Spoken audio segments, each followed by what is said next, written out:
Welcome to my YouTube channel. ఈరోజు నీతి కథ చెట్టు నీడ.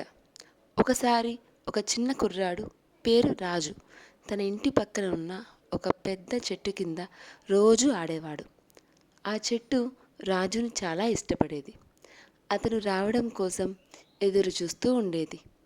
రాజు చెట్టు కొమ్మలపై ఎక్కి ఆడేవాడు. ఆ చెట్టు పళ్ళు తినేవాడు. దాని నీడలోనే నిద్రించేవాడు. కాలం గడిచింది. రాజు పెద్దవాడయ్యాడు. ఆడటము తగ్గింది. ఒకరోజు అతను చెట్టు వద్దకు వచ్చి నాకు డబ్బులు కావాలి అన్నాడు.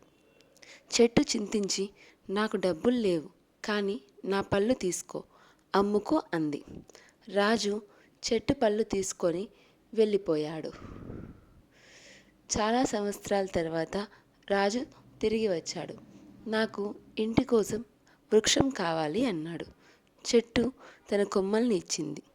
రాజు వాటితో ఇల్లు కట్టుకున్నాడు.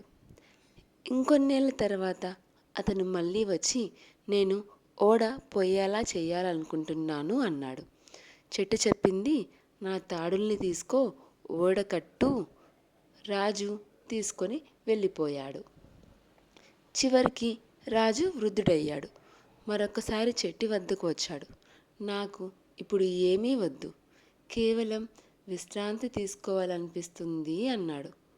చెట్టు బాధపడి చెప్పింది, నాకు ఇకపై ఇవ్వడానికి ఏమీ లేదు, కానీ నా మొండి దోసిలా నేల మీద కూర్చోవచ్చు అంది. రాజు సంతోషంగా కూర్చున్నాడు. ఈ కథలోని నీతి: పెద్దల ప్రేమ కూడా చెట్టు లాంటిదే. వారు మనకి ఏమైనా ఇవ్వడానికి, మన అవసరాల కోసం త్యాగాలు చేయడానికి ఎల్లప్పుడూ సిద్ధంగా ఉంటారు. వారిని గుర్తుంచుకోవాలి, గౌరవించుకోవాలి. Subscribe to my channel. Thank you.